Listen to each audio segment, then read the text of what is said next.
घोड़े को खाना छोटे छोटे टुकड़ों में देना चाहिए, ना कि एक साथ उसको बल्क में या भारी, क्योंकि अनाज होता है वो कार्बोहाइड्रेट बनाता है बॉडी में, जिसके कारण गैस उत्पन्न होती है। एंटीबायोटिक्स का जो यूज होता है वो पशु के जो हेल्दी जो माइक्रो ऑर्गेनिज्म है उनको भी वो ख़त्म करता है, जिसके बीमारी की वजह से और घोड़े की डेथ वगैरह भी हो जाती है। तो डॉक्टर साहब से जानकारी लेंगे, हमें बताएंगे कि क्या कुछ सावधानी अपने को रखनी है ताकि ऐसी समस्या ना हो।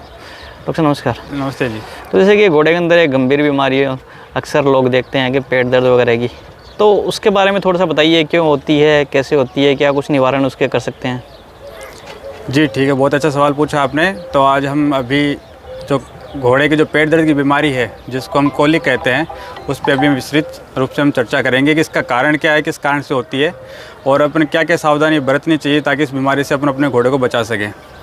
कोलिक से बचाव के लिए जो खाने का जो एक महत्वपूर्ण रोल रहता है, अब उसका जो खाने का जो मैनेजमेंट है वो हम किस तरीके से रखेंगे ताकि हम अपने घोड़े को कोलिक से हम बचाव कर सकें, इसके बारे में हम चर्चा करेंगे। तो पहला पॉइंट ये है कि खाने के अंदर जो अनाज होता है उसको हम कम से कम यूज हमको लेना चाहिए, क्योंकि अनाज होता है वो कार्बोहाइड्रेट बनाता है बॉडी में, जिसके कारण गैस उत्पन्न होती है। जो गैस, तो ये गैसियस कोलिक को जनरेट करता है, जिसके कारण पेट के अंदर दर्द होना ये एक आम बात होती है।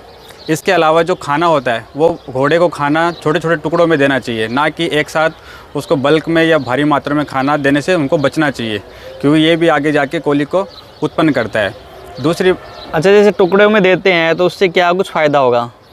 टुकड़े में देने से ये होता है कि जो कार्बोहाइड्रेट जो डिकम्पोज होता है बॉडी में, जिसके कारण गैस उत्पन्न होती है, तो उसका मात्रा उतनी नहीं हो पाती जो उसको पेन जनरेट कर सके उसकी बॉडी में। साथ साथ में जिसके साथ में एक्सरसाइज वगैरह हम करवाते हैं अपने पशु को, तो उससे भी हमें कोलिक से अपने पशु को बचा सकते हैं।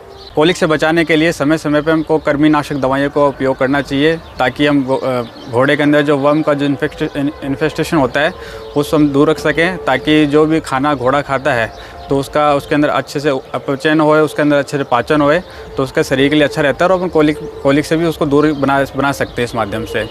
इसके अलावा हम घोड़े के खाने के अंदर फाइबर युक्त डाइट का हम उपयोग करते हैं, जिसके अंदर हरा चारा काफ़ी अच्छी मात्रा में हमको लेना चाहिए ताकि उसकी जो डाइजेस्टिबिलिटी है उसको इंक्रीज़ कर सके। और साथ साथ में ध्यान रखना चाहिए कि जो चारा हम यूज लेते हैं तो वो रेत में मिक्स किया हुआ नहीं, और रेत को अपन अच्छे से हटा के फिर आपको अच्छा शुद्ध और ताज़ा चारा अपने को काम में लेना चाहिए उसको खिलाने के लिए। साथ में अपने को खाने के साथ में घोड़े को अच्छा शुद्ध पानी प्रोवाइड कराना चाहिए, जिससे भी हम पशु को कोलिक से हम दूर रख सकते हैं, क्योंकि पानी के अभाव में खाना अच्छे से पचता नहीं है और इन्फेक्शन होने के चांसेस ज़्यादा से ज़्यादा बने रहते हैं। इसलिए इसको भी हमको पॉइंट को ध्यान में रखना चाहिए।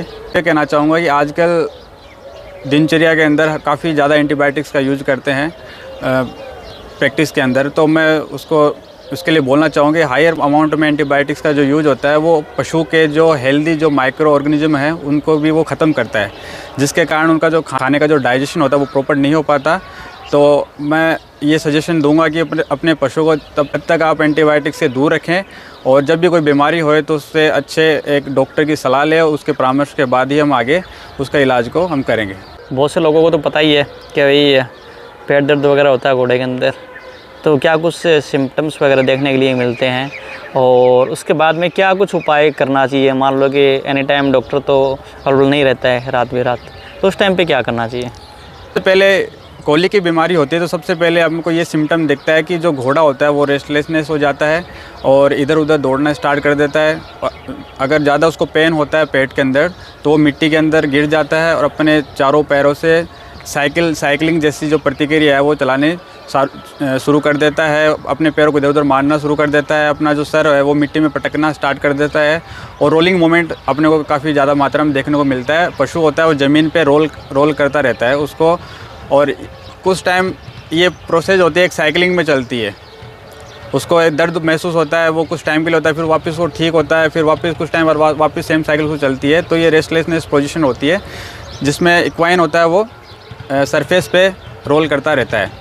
घर के ऊपर क्या कुछ ट्रीटमेंट कर सकते हैं, या फिर कुछ ऐसी जो मेडिसिन वगैरह है जो दे सकते हैं, उसके बारे में थोड़ा सा आप बता दीजिए। हम घरेलू उपचार के अंदर इस बीमारी के लिए हम कुछ लग्जेटिव डाइट होता है जिसके अंदर पैराफिन हुआ या कोई सरसों का तेल हुआ, ये हम यूज़ कर सकते हैं। साथ में कुछ घरेलू अपने प्रोडक्ट जैसे कि हम अजवाइन हुआ, हींग हुआ, ये कार्बोनेटिव इफेक्ट होता है देते हैं बॉडी में। इनके यूज़ से हम बॉडी में गैस जो पशु के शरीर में जो गैस बनी हुई है एम्पल अमाउंट में जो गैस बन जाती है उसको निकालने में मदद करता है। ये अपन घरेलू उस उपचार के रूप में हम यूज ले सकते हैं। अगर उसके बाद में भी अगर आराम वगैरह नहीं आता है तो डॉक्टर से संपर्क करना है। जी।